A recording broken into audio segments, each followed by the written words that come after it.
അപ്പം you are A great lady. ഞാൻ ഉദ്ദേശിച്ച പോലെ അല്ല. എന്നാലും പൊള്ളലിനൊരു മരുന്നുണ്ടാക്കുന്നുണ്ട്. പൊള്ളലിനുണ്ടോ? ഇപ്പം പൊള്ളിയാല ഇപ്പം തന്നെ നമ്മൾ തൂക്കുക. പിന്നെ ഇല്ലേ അത് കുമ്പളക്കയില്ല. അയ്യോ എനിക്ക് വയ്യ. അപ്പൊ ഞാൻ നേരത്തെ പറഞ്ഞതിന്റെ ഒരു ഡിഗ്രിയും കൂടെ കൂട്ടി. ഈ പിന്നെ പോലീസുകാർക്കൊക്കെ അല്ലെ പട്ടാളക്കാർക്കൊക്കെ ഇവിടെ മെഡലിന്റെ എണ്ണം കൂടുന്ന പോലെ മെഡലിന്റെ എണ്ണം ഒന്നുകൂടി കൂടി. ഹായ്, എൻ്റെ ഒരു പുതിയ വീഡിയോയിലേക്ക് എല്ലാവർക്കും സ്വാഗതം. ഇന്ന് ഞാൻ നിൽക്കുന്നത് എൻ്റെ ഒരു ഫ്രണ്ടിന്റെ വീട്ടിലാ. എന്നെ പോലെ തന്നെ ഒരു റിട്ടയേർഡ് ടീച്ചറാണ്, അരീപ്പറമ്പിൽ ആൻസി ടീച്ചർ.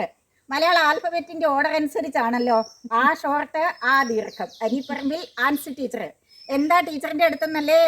ടീച്ചർ ഒരു താമര പ്രേമിയാണെന്ന് ഞാൻ കേട്ടിട്ടുണ്ട്. കുറേ അധികം വെറൈറ്റി ആയിട്ടുള്ള താമര പൂക്കളുണ്ട്, ചെടികളുണ്ട്, മുട്ടുകളുണ്ട്, പിന്നെ പറമ്പിൽ നിറയെ ഫ്രൂട്ട് പ്ലാന്റ്സ് ഉണ്ട്. എല്ലാം ഒന്ന് കാണാം, നിങ്ങളെയും കാണിച്ചു തരാമെന്ന് വിചാരിച്ച് വന്നതാ കേട്ടോ. ഇത് കണ്ടോ, ഞങ്ങൾ നിൽക്കുന്നത് തന്നെ ഒരു താമര പൂവിൻ്റെ അടുത്താണ്. ഈ താമരത്തണ്ട് ഒടിഞ്ഞു പോയല്ലോ ടീച്ചറേ. അത് ഇന്നലത്തെ മഴയും കാറ്റും ഒടിഞ്ഞു പോയതാണ്. ഇന്നലെ ഭയങ്കര മഴയും കാറ്റും അല്ലായിരുന്നോ അല്ലേ? പിന്നെ തണ്ടൊടിഞ്ഞ താമര ഞാൻ കൊണ്ടുവന്നപ്പോൾ പെണ്ണെ നിൻ കവിളിൽ കണ്ടു മറ്റൊരു താമര താര. തണ്ടൊടിഞ്ഞ താമരയാണല്ലോ അല്ലേ? അപ്പൊ നമുക്കെന്നാ ബാക്കി താമരകളൊക്കെ ഒന്ന് കണ്ടാലോ? ചെടികള് പൂക്കള് ഒക്കെ കാണാവേ. എന്നിട്ട് ഈ താമര നട്ടു വളർത്തുന്ന വിശേഷങ്ങളൊക്കെ നമുക്ക് ടീച്ചറിനോട് ചോദിച്ചറിയാം കേട്ടോ. ഓക്കെ ടീച്ചറിന് ഈ താമര പ്രേമം തുടങ്ങിയിട്ട് കാലം എത്രയായി? 2 വർഷമായി താമര കൃഷി തുടങ്ങിയിട്ട്. അതെയോ? റിട്ടയർ ചെയ്തിട്ട് എത്ര വർഷമായി? റിട്ടയർ ചെയ്തിട്ട് 3 വർഷം. 3 വർഷം. അപ്പൊ അത് കഴിഞ്ഞ് 1 കൊല്ലം കൂടെ കഴിഞ്ഞപ്പോ തുടങ്ങിയതാ? 1 കൊല്ലം എന്ന് പറഞ്ഞാൽ അന്നേരം നേരത്തെ തുടങ്ങിയെന്ന് പറഞ്ഞാൽ താമര വിത്തുകൾ ഓൺലൈനിൽ മേടിച്ചിട്ടായിരുന്നു. താമര വിത്തുകൾ ഓൺലൈനിൽ മേടിച്ചിട്ട് അത് ഒരച്ചൊരച്ച് വെള്ളത്തിലിട്ട് കയ്യിലെ കൊടിയൊക്കെ പൊളിഞ്ഞ് വെള്ളത്തിലിട്ട് കിളുത്ത് കഴിഞ്ഞിട്ട് ഇതുപോലെ ചട്ടിയൊക്കെ വാങ്ങിച്ച് ചട്ടി നട്ടു. 5 ഇല വരെയായി. പക്ഷെ പിന്നെ കരിഞ്ഞു പോയി. അതോടെ അത് നിർത്തി. പിന്നെ വേണ്ടാന്ന് മനസ്സ് മടുത്തു. അത് പറ്റത്തില്ല എന്ന് തോന്നി.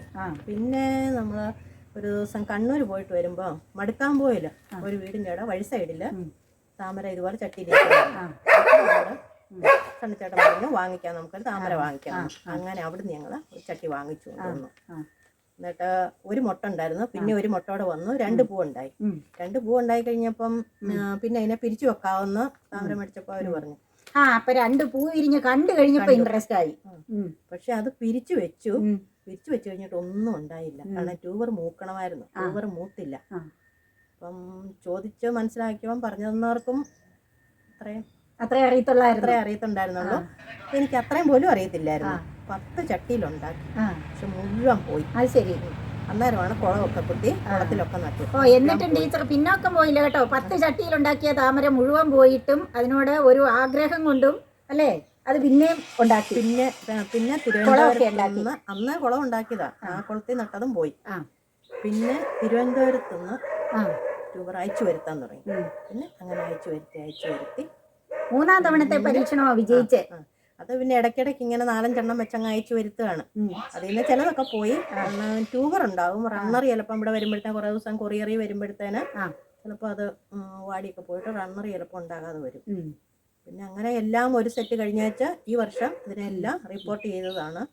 ഒരു 100 ചട്ടിയോളം ഏകദേശം ആയിരുന്നു. ഇപ്പം കുറെ വിറ്റു. ഇപ്പൊ ഒരു 60 ചട്ടിയോളം ഇപ്പൊ കുളത്തിലുണ്ട്, ചട്ടിയിലുണ്ട് അല്ലേ? കുളത്തിലുണ്ട്, ചട്ടിയിലുണ്ട്. എത്ര ഐറ്റം ഉണ്ട് ഇപ്പം നിലവില് ഒരു 22 ഐറ്റം ഇവിടെ ഇരിപ്പുണ്ട്. 3 എണ്ണം ബുക്ക് ചെയ്തിട്ടുണ്ട്. തിങ്കള ചൊവ്വായ. അപ്പൊ 25 ഐറ്റം. ഈ 25 ഐറ്റത്തിന്റെ പേരാണ് കേട്ടോ ടീച്ചർ എഴുതി തന്നേക്കുന്നേ. ഞാൻ കണ്ണട വെച്ചിട്ടില്ല, ടീച്ചർ ഒന്ന് വായിച്ചേ, ഒന്ന് കേട്ടോട്ടെ. 25 ഐറ്റം താമരയുണ്ട് ഇവിടെ, ശ്രദ്ധിച്ച് കേട്ടോളണേ. ലക്ഷ്മി, തമ്മോ, ഉച്ച, അമേരി peony, Kaveri, Akhila, green apple, white peony, Rafael അതൊരു ഹൈബ്രിഡാണ്, red peony, Arunima, pink cloud, വാട്സാന, Mayuri, yellow peony, Karna, American മല്ലി, Aishwarya, affection, beam, drop blood, lovely jewel, Rani red, white miracle, സാറ്റ. രസകരങ്ങളായ പേരുകളാണല്ലോ ഇതിനകത്ത്. വ്യക്തികളുടെ പേരുകളുണ്ട്, എന്തൊക്കെയോ പേരുകളുണ്ട് അല്ലേ? തുടക്കം തന്നെ ലക്ഷ്മിയാണ്, ഐശ്വര്യം, ലക്ഷ്മി ദേവത. താമരത്താരിൽ വാഴും ദേവിയല്ലോ നീ. അപ്പം ടീച്ചറിന്റെ ഈ 25 ഇങ്ങനെ 22 ഇപ്പോൾ ഉള്ളൂ, 3 അല്ലേ വരാനുള്ളൂ. ആ 22 ഇനം താമരകൾ ഏതൊക്കെയാണെന്ന് നമുക്കിപ്പം നിലവിൽ പൂവിരിഞ്ഞ് നിൽക്കുന്ന എത്ര ഇനം ഉണ്ട്? പൂവിരിഞ്ഞ് നിൽക്കുന്ന ഒരു 8 ഐറ്റത്തോളം ഉണ്ട്. 8 ഐറ്റം ഉണ്ട്. നമുക്ക് ഓരോന്നൊന്ന് കാണിച്ചു കൊടുത്താലോ? കാണിച്ചു കൊടുക്കാം. എന്നാ ആയിക്കോട്ടെ, വാ നമുക്ക് ആ 8 ഐറ്റം എങ്കിലും ഒന്ന് കണ്ടേക്കാം. ഞാൻ വരാൻ ലേറ്റ് ആയി പോയപ്പോഴത്തേനും ബാക്കി കുറെ വിറ്റു അല്ലേ? വിറ്റുപോയി. ടീച്ചർ വിൽക്കുന്നുണ്ട്, താമര വിൽക്കുന്നുണ്ട് കേട്ടോ. ആവശ്യമുള്ളവർ പറഞ്ഞു, ടീച്ചർ അയച്ചു തരും. ട്യൂബർ ഇതുവരെയായിട്ടും വിറ്റില്ല. ട്യൂബറായിട്ട് എല്ലാരും ട്യൂബറും റണ്ണറുമാണ് വിൽക്കുന്നത്. പക്ഷെ ഞാൻ ഇതുവരെയായിട്ട് ട്യൂബറും റണ്ണറും വിറ്റില്ല. ഈ ചട്ടിയില് ഇതുപോലെ ഉണ്ടാക്കി പൂവും മൊട്ടും ഒക്കെ ആയിട്ട് നിൽക്കുന്ന ചട്ടിയോടെയാണ് ഇതുവരെ എല്ലാരും വാങ്ങിച്ചോണ്ട് പോയത്. അപ്പൊ വെറൈറ്റി താമര വേണ്ടവർ കോണ്ടാക്ട് ചെയ്താൽ ടീച്ചർ അയച്ചു തരുന്നതായിരിക്കും. നമുക്ക് ആ നിലവിലുള്ള 8 ഇനം ഒന്ന് കണ്ടു നോക്കാം. പോകാം. ആയിക്കോട്ടെ. ഇതെല്ലാം വാടിയതാ. ഇതെല്ലാം വാടിപ്പോയല്ലോ ടീച്ചറെ. എന്തൊരു വെയിലാന്നേ, ഗ്രീഷ്മ ചൂട്. ഇതൊക്കെ ഏകദേശം വിടുന്നത് തീരാറായതാ. ഇത് റാഫേല്. ഇതും അതെ, ഇതും അതെ. ഇത് ഈ മൊട്ട്. ഇപ്പൊ ഈ സെക്ഷൻ മൊത്തം റാഫേലാണോ? ഇവിടെ ഇത്ര എണ്ണേ ഉള്ളൂ, 4 എണ്ണേ ഉള്ളൂ. 4 പിന്നെ ഇതിനിപ്പുറത്തോട്ട് ഇതും കാവേരിയാണ്. കാവേരി. ഈ റാഫേലൊന്നും തനിയെ വിടരില്ല പൂവ്. നമ്മള് ഇതിനകത്ത് തനിയെ വിടരുന്ന ഇനങ്ങൾ കുറവാണ്. അതായത് വിടർത്തി കൊടുക്കണം. എങ്ങനെയാണെന്ന് വിടർത്തി കൊടുക്കണം. ഇങ്ങനെ നിൽക്കുമ്പോ നമ്മൾ ഓരോ ഇതളുകളായിട്ട് ഇങ്ങനെ വിടർത്തി കൊടുക്കണം. അപ്പൊ കുറച്ച് പണിയുണ്ട്. ഇത് ഇപ്പം വിടർത്തേണ്ട സമയം കഴിഞ്ഞതായിരുന്നു. അതുകൊണ്ട് ഇതാ ഇതളുകള് പൊഴിഞ്ഞ് അത് ശരി പോകുന്നു. അതൊരു കൃത്യ സമയത്ത് അത് ഏകദേശം നോക്കി ഓരോ ദിവസം ഉണ്ടാകും രാവിലെ വിടർത്താൻ വേണ്ടിയിട്ട്. ഇതാ ഇങ്ങനെ ഓരോ ഇതളായിട്ട് നമ്മൾ ഇങ്ങനെ അപ്പൊ ഉദ്ദേശിക്കുന്ന പോലെ അത്ര ഈസി അല്ല സംഭവം. ഓരോ സ്റ്റേജിലും നമ്മുടെ ശ്രദ്ധയും പരിചരണവും ഒക്കെ ആവശ്യമുണ്ട് അല്ലേ? കണ്ടോ, വിടരാറായ മൊട്ടായിരുന്നു. ടീച്ചർ ഇതേ വിടർത്തിക്കൊണ്ടിരിക്കുന്നു. Okay okay okay. ഇപ്പൊ നല്ല മനോഹരിയായ ഒരു പൂവായി മാറി. അപ്പൊ ഇനി അതിന്റെ അപ്പുറത്ത് നല്ല വെള്ള അല്ലേ, നല്ല വെള്ളത്താമര. White peony. ഇതും വിടർത്താറായതാ. ഇതുപോലെ തന്നെ വിടർത്തേണ്ടതാ. കൂടുതൽ സമയം കളയണ്ടല്ലോ വിടർത്തി. വേണ്ട, ടീച്ചർ ഒരെണ്ണം കാണിച്ചല്ലോ. ഓക്കെ. ഇത് വൈറ്റ് പിയോണി. ഇത് 3 കെട്ടില്. ഇത് വൈറ്റ് പിയോണിയാ. പിന്നെ ഇനി ഇത് ഇതാണ് അഖില. അഖില. കൊള്ളാലോ, പെൺകുട്ടികളുടെ പേരാണല്ലോ. രസമാണ് കാണാൻ. റോസ് നടുക്ക് ക്രീമും റോസും കൂടെ ആയിട്ട് കാണാൻ നല്ല ഭംഗിയാണ്. ഇത് കുറെ ഉണ്ടായിരുന്നു. ടീച്ചറെ, ഞാൻ ആ ക്യാമറ ഒന്ന് അടുത്തോട്ട് കൊണ്ടുവരട്ടെ. അതില്ല, അതിന്റെ മനോഹാരിത മൊത്തം ഒന്ന് ഒപ്പിയെടുക്കട്ടെ. കാണിച്ചേ. കണ്ടു കണ്ടു. ഇത് പിന്നെ കുറച്ച് ദിവസം ആകുമ്പോഴത്തേനല്ലേ ഈ റോസ് പോകും. റോസ് പോയിട്ട് ഈ വൈറ്റ് പിയോണി പോലെ തന്നെ വരും. ഇത് കാണാൻ നല്ല ഭംഗിയാണ്. ഇത് കണ്ടോ, നല്ല രസാണ്. ആ ഇതളിന്റെ വൈറ്റും സൈഡിൽ കൂടെ റോസും അല്ലേ, നല്ലൊരു കളർ കോമ്പിനേഷൻ ഉണ്ടായിരുന്നേ. ഇത് മൊട്ടായിട്ട് നിന്ന് കൊണ്ടുപോയി എല്ലാരും. അതെയോ? ഈസ്റ്ററിന്റെ സമയത്ത് വാങ്ങിച്ചു കൊണ്ടുപോയി. സാധാരണ ഈസ്റ്ററിന് കോഴി ഫാമിലാ ചെലവ് കൂടുതൽ. കോഴീനെയാ കൊണ്ടുപോകുന്നത്, താമരയും കൊണ്ടുപോയി അല്ലേ. ഇപ്പം മനുഷ്യരുടെ സൗന്ദര്യ ബോധം. ഇതൊന്നും പൂവ് ആയില്ല. റെഡ് പിയോണി ഉണ്ട്, അമേരിക്കൻ മല്ലി ഉണ്ട്, പിന്നെ അരുണിമയുണ്ട്, കർണയുണ്ട്. ഇതെല്ലാം ഇപ്പൊ ഇത്രോ ഈ ഒരു ഏരിയയില് ഇങ്ങനെ ഈ പറഞ്ഞ ഒരു 5-8 ഐറ്റം ഇവിടെ തന്നെ ഉണ്ട്, ചെടികളുണ്ട്. ഇവിടെയുണ്ട്. ടീച്ചർ ചട്ടിയൊക്കെ മണ്ണിട്ട് വെച്ചിട്ടുണ്ടല്ലോ. അടുത്ത ദിവസം നടാൻ വേണ്ടിയാ. അതെ അതെ. അപ്പോ ഇതോ? ഇതാണോ ലക്ഷ്മി? ഞാൻ അപ്പുറത്തോടെ ഒന്ന് വരട്ടെ ടീച്ചറെ. ഇതാണ് ലക്ഷ്മി. ഇത് കണ്ടിട്ട് എല്ലാരും ചോദിക്കുന്നത് സഹസ്രദളമാണോ? അതെയോ? ഇത് ചെറിയ പൂവാണ്. കാരണം ഈ കുളത്തിൽ ഈ വർഷം ഞാൻ വളമൊന്നും ചെയ്തില്ല. കഴിഞ്ഞ വർഷത്തെ മണ്ണും വളവും കിടക്കുന്നതുകൊണ്ട് ഉണ്ടായത്. അല്ലെങ്കിൽ ഇതിന്റെ ഒരു 2-3 ഇരട്ടി വലിപ്പമുള്ളതാണ് ലക്ഷ്മിയുടെ പൂ ഉണ്ടാവുന്നത്. അത് ശരിയാ, എന്തോരം വലുതായിരിക്കും. നല്ല കുട പോലെ അല്ലേ? ഇതിന്റെ ഇതളുകളുടെ എണ്ണമാണ്. ഇനി അത്രയും വലിയ പൂ ഉണ്ടാകുമ്പോ എന്നെ ഒന്ന് വിളിക്കണേ. വിളിക്കാം. കുളത്തില് 2 ഇനം ഉണ്ട്. ഇത് കുളം. കുളത്തില് 2 ഇനം അല്ലേ? ആദ്യം നമ്മൾ നിന്നത് അത് ബുച്ച. ഇതിന്റെ പുറകിലത്തെ അതിന്റെ പൂവ് ബുച്ചത്താമര. എന്റെ ദൈവമേ, ഇത് തമ്മോയാണ്. ഇതിന്റെ പുറകിലത്തെ തമ്മോ. അതില് പൂവില്ല. അത് ഇത്രയും ദിവസം പൂവുണ്ടായിരുന്നു, ഇപ്പം തീർന്നതാ. ബുച്ചയുടെയാണ് ആ ഒരു മുട്ട. അത് വിടർത്താറായില്ല.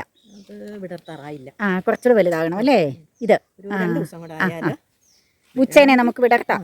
വേണമെങ്കിൽ വിടർത്താം. അല്ല, അത് അതിന് പാകമായില്ലെങ്കിൽ പിന്നെ കുഴപ്പമൊന്നുമില്ല, വിടർത്തുന്നതിന് കുഴപ്പമൊന്നുമില്ല. എന്നാ പിന്നെ ഒരു ബുച്ചേനെയും കൂടെ നമുക്കൊന്ന് വിടർത്തിയേക്കാം. വിടർത്തിയേക്കാം, ഒരു കുഴപ്പമില്ല. ഓരോ ഇതളായിട്ട് മലത്തി വെക്കണം. ഓ ആ ആ അതിന്റെ ആ ഷേപ്പിൽ അങ്ങനെ വെക്കണം.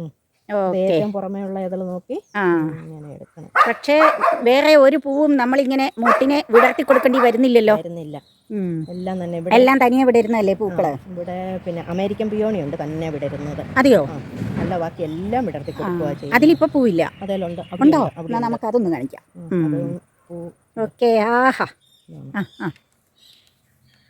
ഇതാണ് പൂവിന്റെ സൗന്ദര്യം. ആ ഇത് ഗ്രീൻ ആപ്പിൾ. Green apple. ആ ഗ്രീൻ കളറാ, കണ്ടോ? ഗ്രീൻ ആപ്പിളിന്റെ കളർ തന്നെ.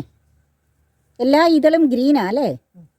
ചെറിയ ഗ്രീൻ ആ ഇലയുടെ അത്ര നടുക്ക് വരുമ്പോഴും ലൈറ്റ് ഗ്രീന്. ലൈറ്റ് ഗ്രീനാ വരുന്നത് നടുഭാഗം. നടുക്കും അതെയോ? മൊത്തത്തിൽ ലൈറ്റ് ഗ്രീനാ. ആഹാ, ഗ്രീൻ ആപ്പിൾ എന്നാണ് അത് ശരി. അതുകൊണ്ടാണ് ഇതിന് ഗ്രീൻ ആപ്പിൾ എന്ന് പേര് വന്നത്. ചെറിയ, അതായത് ചെറിയ ചട്ടി ചെറുതായത് കാരണം. ആ okay okay okay, green apple കണ്ടു. ഇനി എന്തോ പറഞ്ഞല്ലോ? അമേരിപ്പിയോണി. ആ അതൊന്ന് കാണാം. അത്രയും വിടർത്തി കൊടുക്കണ്ട, തന്നെ വിടരും. തനിയെ വിടരും. പക്ഷേ അതിന് ലാസ്റ്റിങ് കുറവാണ്, 3-4 ദിവസമേ കിട്ടുള്ളൂ. ശരി. ഇത് വിടർന്ന് വരുമ്പോൾ എന്നാ നല്ല മണമാണെന്നറിയാവോ? നമ്മൾ ഇങ്ങനെ അടുത്ത് പോയി മണക്കണം, നല്ല ഒരു സ്മെല്ലുണ്ട് ഇതിന്. ഇതിന് ഏറ്റവും കൂടുതൽ ആ സ്മെല്ലുണ്ട്. ഇപ്പൊ ഒരു നല്ല സ്മെല്ലുണ്ട്. വാടി. എന്താ പേരൊന്നുകൂടെ പറഞ്ഞു? അമേരി പിയോണി. അപ്പൊ ഇതിന്റെ മറ്റു താമരകളിൽ നിന്ന് ഇതിനുള്ള 2 സവിശേഷതകൾ പറയുക. എന്താണ്? ഒന്ന്, തനിയെ വിടരും. 2, നല്ല സ്മെല്ലാണ്. പിന്നെ ലാസ്റ്റിങ് കുറവാണ്. അങ്ങനെ ഒരു അപ്പൊ 3 പ്രത്യേകതയായി. അത് 3 അല്ല 4 ദിവസം കൊണ്ട് പൊഴിയും. മറ്റു പൂക്കളോ? മറ്റേത് ഒരാഴ്ച കൂടുതൽ നിൽക്കുന്ന മിക്കവാറും. ഇനി പൂവില്ലെന്നേ ഉള്ളൂ. അവിടെ പിങ്ക് ക്ലൗഡ് ഉണ്ട്, പിന്നെ മയൂരി ഉണ്ട്, വാട്സാനുണ്ട്, യെല്ലോ പിയോണി ഉണ്ട് അവിടെ നിൽക്കുന്നതിനകത്ത്. അത് നട്ടിട്ട് ഈ അടുത്ത ദിവസം ഒരാഴ്ച കഴിഞ്ഞതേ ഉള്ളൂ തിരുവനന്തപുരത്ത് നിന്ന് അയച്ചു വരുത്തിയിട്ട്. ഈ താമര കൃഷി അല്ലാതെ വേറെ ടൈം പാസ് ആയിട്ട് എന്തെങ്കിലും ആക്ടിവിറ്റി ഉണ്ടോ? വേറെ ഉണ്ട് ടീച്ചറെ. വേറെ ഞാൻ 7 കൂട്ടം ലോഷനുകൾ ഉണ്ടാക്കി കൊടുക്കുന്നുണ്ട്.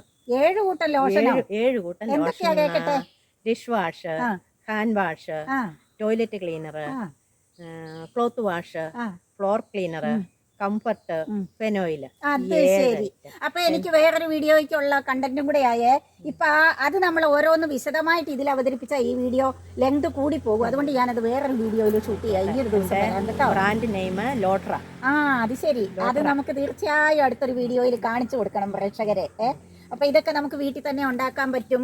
ഇനിയിപ്പോൾ അതൊക്കെ പ്രാക്ടീസ് ചെയ്യുവാണെങ്കിൽ സൈഡ് വരുമാനമായിട്ട് വീട്ടിലിരിക്കുന്ന പെണ്ണുങ്ങൾക്ക് ചെയ്യാൻ പറ്റും. ഒരു പോക്കറ്റ് മണി ആകും. അപ്പോൾ അതൊരു പ്രചോദനമാകും. അപ്പോൾ അത് അടുത്തൊരു വീഡിയോയിൽ ഞാൻ ചെയ്യുന്നുണ്ട് ഏതായാലും.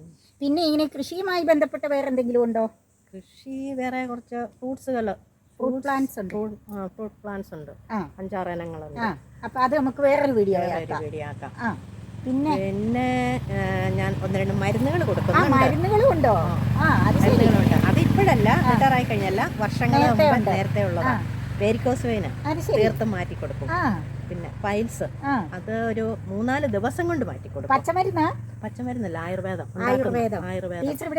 ഞാൻ ഉണ്ടാക്കുന്ന. അത് ശരി. വരാറുണ്ടോ ആൾക്കാര്? ഉണ്ട്, കുറെ ആൾക്കാർ വരുന്നുണ്ട്. അങ്ങനെ പരസ്യമൊന്നുമില്ല. ഞാൻ പിന്നെ ഒരാളിപ്പം വാങ്ങിച്ചോണ്ട് പോയി. ആളുടെ പോയി കഴിയുമ്പോൾ ആള് വേറെ ആരോടെ മൗത്ത് പബ്ലിസിറ്റി അതിലൂടെ പോകും. അങ്ങനെ വരുന്നുണ്ട്. പരിഹാരത്തു നിന്നൊക്കെ കുറെ അച്ഛന്മാര് വരുന്നുണ്ട്, കുറെ സിസ്റ്റർമാരുണ്ട്. അപ്പം you are A great lady. അങ്ങനെയൊന്നുമില്ല. പിന്നെ പൊള്ളലിനൊരു മരുന്നുണ്ടാക്കുന്നുണ്ട്. ഇപ്പം പൊള്ളിയാല് ഇപ്പം തന്നെ നമ്മൾ തൂക്കുക. പിന്നെ ഇല്ലേ അത് കൊമളക്കയില്ല. അയ്യോ എനിക്ക് വയ്യ. അപ്പൊ ഞാൻ നേരത്തെ പറഞ്ഞതിന്റെ 1 ഡിഗ്രിയും കൂടെ കൂട്ടി. ഈ പിന്നെ പോലീസുകാർക്കൊക്കെ അല്ലെ പട്ടാളക്കാർക്കൊക്കെ ഇവിടെ മെഡലിന്റെ എണ്ണം കൂടുന്ന പോലെ മെഡലിന്റെ എണ്ണം ഒന്നുകൂടി കൂടി. ഒന്നും വേണ്ട ടീച്ചറെ. എന്നാലും ആൾക്കാർ അറിയട്ടെന്നേ. കാര്യം എന്നാന്നറിയാവോ? ആവശ്യമുള്ളവർക്ക് അത് പ്രയോജനപ്പെടും ടീച്ചറെ. നമ്മുടെ പബ്ലിസിറ്റി എന്നുള്ളതല്ല, ഇത് കൊണ്ട് ബുദ്ധിമുട്ട് അനുഭവിക്കുന്ന ആൾക്കാർക്ക് ടീച്ചറിനെ കോണ്ടാക്ട് ചെയ്താൽ വന്നാൽ അതിന് അവർക്കൊരു ഉപകാരം കിട്ടുമല്ലോ. ആ ഒരു നല്ല കാര്യമല്ലേ? ഈ മരുന്നുകൾ ഉണ്ടാക്കുന്ന എല്ലാം ഉണ്ടാക്കി കൊടുക്കുന്നുണ്ട്. വാങ്ങിക്കുന്ന ആൾക്കാർ അത് ഞാൻ സെപ്പറേറ്റ് ആയിട്ട് ഒരു വീഡിയോയിൽ അതിന്റെ ഡീറ്റെയിൽസ് നമുക്ക് പിന്നെ പറയാം അല്ലേ, മരുന്നുകളെ കുറിച്ച്. അപ്പൊ എത്ര എണ്ണം ആയി? ലോഷൻസ് ആയി, ഫ്രൂട്ട് പ്ലാന്റ്സ് ആയി, മരുന്നുകളായി. ഇങ്ങനെ 3-4 വീഡിയോയ്ക്കുള്ള കണ്ടന്റ് ഇവിടെ നിൽപ്പുണ്ട്. ഞാൻ ഇടയ്ക്കിടയ്ക്ക് വന്നോളാം കേട്ടോ. അപ്പൊ എനിക്ക് ഒത്തിരി ഇഷ്ടപ്പെട്ടു. നല്ലൊരു ഏരിയയാണ്, നല്ല നിരന്ന പ്രദേശമാണ്. അപ്പം ഇതുപോലെ ഞാൻ വിചാരിച്ചത് റിട്ടയർമെൻറ്റിന് ശേഷം വീഡിയോയൊക്കെ ചെയ്ത് പിടിച്ച് തന്നെത്താൻ ഷൂട്ട് ചെയ്ത് എഡിറ്റ് ചെയ്ത് അപ്ലോഡ് ചെയ്ത് ഞാനാണ് ഏറ്റവും വലിയ ആളെന്ന് വിചാരിച്ചായിരുന്നു. അപ്പം എന്നെക്കാളും വലിയ ആൾ ഇവിടെ നിൽപ്പുണ്ട്. ഞാൻ വലിയ ആളൊന്നും അല്ല ടീച്ചറെ, ഇങ്ങനെ അതൊന്നും ഞാൻ ഒരു പരസ്യം കൊടുക്കുന്ന അല്ല, വലിയ ആളാ ഇത്രയൊക്കെ ചെയ്യുമ്പോൾ ഇങ്ങനെ ചെയ്ത സമയം അങ്ങനെ അല്ല, വലിയ ആളാന്നുള്ളതിലല്ല ടീച്ചറെ. എന്നാലും ടീച്ചറിനെ വലിയ ആളായിട്ട് കാണുകയില്ല. അതൊരിക്കലും കാണാനും പാടില്ല. മറ്റുള്ളവരാണ് വിലയിരുത്തണ്ടേ. സമയം പോകുന്നില്ല, സമയം ഇനിയും മിച്ചവാ. അപ്പൊ ഇനി എന്തിലേക്കെങ്കിലും ഒക്കെ ഇറങ്ങാം. എന്നാ എന്റെ കൂടെ കൂടിക്കോ, എഡിറ്റിംഗ് ഒക്കെ പഠിച്ച വീഡിയോ ഒക്കെ ചെയ്തോ. ബാക്കി സമയം ഉറങ്ങുവാ, ഉച്ച കഴിഞ്ഞിട്ട് ഫുൾ ഉറക്കവാ. ഇത് താമരയല്ലല്ലോ, ആമ്പലല്ലേ? ഇത് താമരയല്ലേ, ഇത് ആമ്പല ടീച്ചർ. അപ്പൊ ആമ്പൽക്കുളവും ഉണ്ട്. അമ്പൽക്കുളം ഉണ്ട്. ഈ അമ്പലിന്റെ പൂവെന്ന് പറഞ്ഞാൽ ആമ്പല നമ്മള് പണ്ട് സ്കൂളിൽ പഠിച്ചിരിക്കുന്ന ചന്ദ്രനെ കാണുമ്പോൾ വിടരുമെന്നല്ലേ, താമര സൂര്യന്.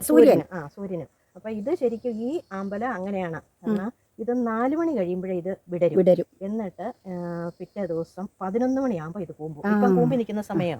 ഇനി ഇത് ഉച്ച കഴിയണം, 4 മണി കഴിയുമ്പോൾ ഇത് വിടുന്നു വരും. കവികളുടെ സങ്കല്പത്തിലെ താമരയുടെ കാമുകൻ സൂര്യനും ആമ്പലിന്റെ കാമുകൻ ചന്ദ്രനും. പിന്നെ ചെറിയ പൂ അങ്ങനെയില്ല. ചെറിയ അമ്പലം ഇത് എല്ലാ സമയത്തും വിടുന്ന തന്നെ നിൽക്കും. ആണോ? അയ്യോ, അങ്ങനെ കൂമ്പുന്നില്ല. അപ്പൊ അത് ചന്ദ്രന്റെ കാമുകിയല്ല. അല്ല, 2 കാമുകന്മാരാ. രാത്രിയിലും ഉണ്ടോ? നിൽക്കുവോ ഇങ്ങനെ?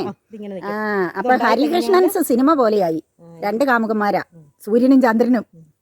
5 ഇത് വേറെ ഒരെണ്ണം, അവിടെ പുറകെ വേറെ ഇത് വേറെ 5 ഐറ്റം ആമ്പലും ഉണ്ടല്ലേ? അത് ശരി. ഇനിയിപ്പോ ടീച്ചർ ഈ താമരയൊക്കെ നടുന്നത് എങ്ങനെയാണെന്ന് പറയണേ. ഈ ചട്ടിയില് ആദ്യം ചാണകപ്പൊടി ഇടും ചട്ടിയില്, പിന്നെ അതിന്റെ മുകളില് എല്ലുപൊടി ഇടും. ഞാൻ നടുന്നതാ പറയുന്നത്, ചിലപ്പം വേറുള്ളവർ വേറെ തരത്തിലായിരിക്കും നടുന്നത്. ഇത് മിക്സ് ആകരുത്, എല്ലുപൊടിയും ചാണകപ്പൊടിയും മിക്സ് ആകാൻ പാടില്ല. എല്ലുപൊടി ഇടും, അല്ലെങ്കിൽ ചാണകപ്പൊടി വേണേലും അടിയിലിടാം. ഏതായാലും എല്ലുപൊടി ഇടുവാണെങ്കിൽ അതിന്റെ മുകളിൽ ചാണകപ്പൊടി. ഏത് പാത്രം എടുക്കുന്നോ അതിന്റെ 4/1 ഭാഗം ഈ എല്ലുപൊടിയും ചാണകപ്പൊടിയും കൂടെ വരണം. 4/1 ഭാഗം. പിന്നെ 1/2 ഭാഗം മണ്ണ്, അത് കല്ലൊക്കെ കളഞ്ഞ് അരിച്ചെടുത്ത മണ്ണ്. അതാണോ ഇവിടെ ഇങ്ങനെ എല്ലുപൊടി ഇട്ട് ചാണകപ്പൊടി ഇട്ട് മണ്ണിട്ട് വെച്ച് സെറ്റാക്കി വെച്ചിരിക്കുന്ന ചട്ടികൾ അല്ലേ? അടുത്ത ദിവസം ബുക്ക് ചെയ്തിരിക്കുന്നത് വരുമ്പോൾ നടാൻ വേണ്ടി സെറ്റ് ചെയ്ത് വെച്ചിരിക്കുന്നത്. അപ്പൊ ഈ മണ്ണും കൂടെ ഇട്ട് കഴിയുമ്പോൾ ഏത് പാത്രമാണേലും അതിന്റെ 1/4 ഭാഗം എത്തും. പിന്നെ വെള്ളത്തിന് കൊടുക്കുന്നത് 1/4 ഭാഗം പാത്രത്തിന്. എന്നിട്ട് ഈ ട്യൂബർ വന്നു കഴിയുമ്പോൾ ഈ ട്യൂബർ ഇപ്പം ഇവിടെ തന്നെ ഇതിനകത്ത് നോക്കിയാൽ കാണാൻ ട്യൂബർ ഇങ്ങനെ വെക്കുന്നു. ഇത് മുട്ടിന് വേരുണ്ടാകുന്നത്. അപ്പൊ ആ വേരുണ്ടാകുന്നിടം മണ്ണിലോട്ട് തൊടുന്നത് പോലെ വെക്കുന്നു. ഈ ട്യൂബർ എന്ന് പറഞ്ഞ ഭാഗം ഏതാ? ട്യൂബർ എന്ന് പറയുന്ന ഈ ചെടിയുടെ കിഴങ്ങ് പോലെയുള്ള അതാണ് ട്യൂബർ. അതിന്റെ വേരുണ്ടാകുന്നിടത്ത് വെക്കാതെ പൊങ്ങിപ്പോകാതിരിക്കാൻ ഈ മണ്ണിനകത്തോട്ട് വെച്ചിട്ട് കല്ല് വെക്കും. കല്ല് വെച്ചിരിക്കുന്ന പൊങ്ങി പോകാതിരിക്കാൻ. ഇത് മണ്ണിനകത്ത് കുഴിയെടുത്ത് ഇല്ല, വെയിറ്റ് ഇല്ല, പൊങ്ങി വരും. പൊങ്ങി പോകാതിരിക്കാൻ വേണ്ടി അത് കല്ല് വെച്ചിരിക്കുന്നത്. കാരണം അത് മണ്ണിനകത്ത് കുഴിയെടുത്തിട്ടൊന്നും അല്ല നടുന്നത്, ചുമ്മാ ഈ മണ്ണിന്റെ മുകളിലോട്ട് അങ്ങ് വെക്കുക ചെയ്യുന്നത്. വെച്ചിട്ട് പൊങ്ങാതിരിക്കാൻ കല്ല് വെക്കും. അതും താമരയുടെ ഒരു പ്രത്യേകതയാണല്ലോ. ബാക്കി ഏത് കിഴങ്ങും മണ്ണിന്റെ അടിയിൽ വെക്കണ്ടേ? ഇത് മണ്ണിന്റെ അടിയിലല്ല, മണ്ണിന്റെ മുകളിലാ വെക്കുന്നു. എന്നുവെച്ചിട്ട് കല്ല് വെക്കുന്നു പൊങ്ങാതിരിക്കാൻ. പിന്നെ ഒത്തിരി കുത്തിയൊന്നും വെള്ളം ഒഴിക്കരുത്. ആദ്യമേ വെക്കുമ്പോൾ പതുക്കെ വെള്ളം 2 ഇഞ്ച് വെള്ളം പൊക്കത്തില് വെള്ളം ഒഴിക്കാവുള്ളൂ, 2 ഇഞ്ച്. പിന്നെ ഒരിച്ചിരി ദിവസം കഴിയുമ്പോൾ 4-5 ദിവസം കഴിയുമ്പോൾ പാത്രം നിറയാം. ഇതിപ്പം നട്ടിട്ട് 3-4 ദിവസം ആയതാ, അതുകൊണ്ട് ഇപ്പം നിറച്ചായി. അങ്ങനെയാണ് നടുന്ന രീതി. ഒരു താമര നട്ട് കഴിഞ്ഞാല് എത്ര നാൾ കൊണ്ടാ അതില് മുട്ടുണ്ടാകുന്നേ, പൂവുണ്ടാകുന്നേ? മുട്ടുണ്ടാകുന്നെന്ന് പറഞ്ഞാൽ ഓരോ ഐറ്റത്തിനും വ്യത്യസ്ത കാലയളവാണ്. ചിലതുണ്ട് നട്ട് കഴിഞ്ഞാൽ 3 മാസം കഴിയുമ്പോഴത്തേനും മുട്ട് വരുന്നതുണ്ട്, ചിലത് 6 മാസമുണ്ട്. അങ്ങനെ ഓരോ കാലാവധിയാണ്. നട്ട് കഴിഞ്ഞിട്ട് വേര് ആ മണ്ണിലോട്ട് ഇറങ്ങാൻ തുടങ്ങി കഴിഞ്ഞിട്ട് അതിന് ചെറിയ ചെറിയ ഇലകൾ വരും. ചെറിയ ഇലകൾ വന്നു കഴിഞ്ഞിട്ട് സ്റ്റാൻഡിങ് ആയിട്ടുള്ള ഇല വരും. ആദ്യത്തെ എല്ലാം വെള്ളത്തിൽ പരന്ന് പിന്നെ ഇതുപോലെ ഇങ്ങനെ എണീറ്റ് നിൽക്കുന്ന ഇലകൾ ഇങ്ങനെ ഒരു 5-7 സ്റ്റാൻഡിങ് ഇല വന്നു കഴിയുമ്പോൾ മുട്ട് വരും. ആ സ്റ്റാൻഡിങ് ഇല വരുമ്പോൾ നമുക്ക് മനസ്സിലാവും ഇനി ഉടനെ മുട്ട് വരാറായി എന്നുള്ളതാണ്. എന്നിട്ടാണ് പിന്നെ മുട്ട് വരുന്നത്. പിന്നെ താമരയ്ക്ക് ഇങ്ങനെ എല്ലുപൊടി ചാണകപ്പൊടി ഇട്ട് വെച്ച് കഴിഞ്ഞിട്ട് പിന്നെ അതിനകത്ത് വേറെ ഉള്ള വളങ്ങളൊന്നും നേരിട്ട് ചെയ്യുവല്ല. അതിനകത്ത് ആകെ DAP എന്ന് പറയുന്ന വളം മാത്രമേ വെക്കുള്ളൂ. അത് ശരി. DAP എന്ന് പറയുന്ന വളരുന്ന ഘട്ടത്തില് DAP എന്ന് പറയുന്ന ഒരു വളം മാത്രമേ ഇടുള്ളൂ. അത് പൂക്കൾക്ക് എല്ലാത്തിനും ഉള്ളത്. കാണത്തില്ലല്ലോ. താമരപ്പൂവിന് മാത്രല്ല, മൊത്തം പൂവിന്. ഇതാണോ DAP? ഇതാണ് DAP എന്ന് പറയുന്ന വളം. ഇത് ചെറിയ തരിതരിയായിട്ടുള്ളത്. ഏലക്കായുടെ ഒക്കെ അരി പോലെ ഇച്ചിരൂടെ വലുത് അല്ലേ? അത് തന്നെ. പിന്നെ ഈ വളം വെക്കുന്ന ഇത് നേരിട്ട് ഒരിക്കലും വെക്കത്തില്ല. ആ. നേരിട്ട് വീടുവേല. ആ. ഇത് ഇതുപോലെ ചെറിയ പേപ്പർ കഷ്ണത്തിൽ പൊതിഞ്ഞിട്ട് ഈ ചട്ടിയുടെ നടുഭാഗത്ത് മണ്ണിലോട്ട് താത്തി വെക്കുക. അപ്പൊ അതും ഒരു പ്രത്യേകതയാണല്ലോ. അതൊരു പ്രത്യേകത. നേരിട്ട് വളം വേറെ എന്തെങ്കിലും വളം ഇട്ട് കഴിഞ്ഞാൽ ചിലപ്പോൾ കരിഞ്ഞു പോകും. ഓ അത് ശരി. അപ്പൊ ഒരുപാട് കാര്യങ്ങൾ ശ്രദ്ധിക്കാനുണ്ട്. ഇല്ലെങ്കിൽ ചിലപ്പോൾ ഉണ്ടാകാതെ കരിഞ്ഞു പോകും. ഇതിങ്ങനെ വെക്കുക. ഇത് പറയുന്നത് 15 ദിവസത്തിൽ ഒരിക്കൽ എന്നാണ്. ഞാൻ ഒരു മാസം കൂടിയിട്ടേ വെക്കാറുള്ളൂ. എന്നാലും പൂവുണ്ടാകുന്നുണ്ട്. പിന്നെ ഒത്തിരി ചട്ടിയിലാകുമ്പോൾ 15 ദിവസം കൂടുമ്പോൾ വെക്കാന്ന് പറഞ്ഞാൽ സാമ്പത്തിക ചെലവ് ഉണ്ട്. അപ്പൊ ടീച്ചറെ, നമ്മൾ താമരയെ കുറിച്ചുള്ള ഒത്തിരി വിശേഷങ്ങളൊക്കെ എൻ്റെ പ്രേക്ഷകരോട് പറഞ്ഞു. ടീച്ചറിന്റെ താമര കൃഷിയൊക്കെ കണ്ടു. 25 ഐറ്റത്തിന്റെ പേര് പറഞ്ഞു കേൾപ്പിച്ചു. നടുന്ന രീതി, കാര്യങ്ങള്, ഇതിന്റെ പ്രത്യേകത എല്ലാം പറഞ്ഞു. ഒത്തിരി നന്ദിയുണ്ട് കേട്ടോ. ഒത്തിരി താങ്ക്സ്. പിന്നെ ഇതുപോലെ ഒരു കാര്യം ഇത്ര ഭംഗിയായിട്ട് ക്രമീകരിച്ച് കൊണ്ടുപോകുന്നത് ആ ഇഫർട്ടിനെ ഞാൻ അഭിനന്ദിക്കുവാണ്. നമ്മളൊക്കെ റിട്ടയർമെന്റിന് ശേഷമേ എല്ലാം കഴിഞ്ഞു എന്നും പറഞ്ഞിരിക്കാതെ ഇത്തരമുള്ള കാര്യങ്ങളൊക്കെ ചെയ്തു കഴിഞ്ഞാൽ നമ്മുടെ വീടിന് ചുറ്റും പരിസരമൊക്കെ വൃത്തിയാകും എന്നുള്ളത് ഒരു കാര്യമാണ്. രണ്ടാമത്തെ കാര്യമാണ്, നമുക്ക് എന്താ ചെയ്യുക, ഒരു സൈഡ് വരുമാനമായി മാറും ഇത് വിറ്റ് കഴിഞ്ഞാൽ. അപ്പോൾ ടീച്ചർ താമര വിൽക്കുന്നുണ്ട്. ചട്ടിയിൽ കൃഷി ചെയ്ത് തയ്യ്, മുട്ട, പൂവൊക്കെ ആയി തുടങ്ങിയ താമരയാണ് വിൽക്കുന്നത്. ആവശ്യമുള്ളവർ ടീച്ചറിനെ കോണ്ടാക്ട് ചെയ്തോ. ഞാൻ ഈ വീഡിയോയിൽ ടീച്ചറിൻ്റെ നമ്പർ കൊടുത്തേക്കാം. ദൂരെയുള്ളവർക്ക് അയച്ചു കൊടുക്കുകയല്ലേ ടീച്ചറെ? ഇതുവരെക്കാർക്കും അയച്ചു കൊടുത്തില്ല. അങ്ങനെ വന്നില്ല. ആവശ്യപ്പെട്ടാല് ട്യൂബർ, നല്ല ട്യൂബർ കിട്ടുവാണെങ്കിൽ അയച്ചു കൊടുക്കാം. ട്യൂബർ നമുക്ക് പാക്ക് ചെയ്ത് കൊറിയറായിട്ട് അയച്ചു കൊടുക്കാം. ഞാൻ ഇതുവരെയായിട്ട് ആർക്കും അങ്ങനെ ഞാൻ കേട്ടിട്ടുണ്ട്. അപ്പൊ ടീച്ചർ വരുത്തുന്ന അങ്ങനെയല്ലേ? അപ്പൊ ടീച്ചർക്ക് എന്തുകൊണ്ട് കൊടുത്തുകൂടാ? ഞാൻ ഇതുവരെ കൊടുത്തില്ല. ഇപ്പം കൊടുത്തത് മുഴുവൻ ഇതുപോലെ ഈ ചട്ടിയില് ഈ മുട്ട പൂവായിട്ട് ഇരിക്കുന്നതാണ്. ഈ ഇടയ്ക്കെല്ലാം കൊണ്ടുപോയി. ഈ ചട്ടിയോടെ കൊണ്ടുപോകുന്ന അടുത്തുള്ളവരൊക്കെ അല്ലേ?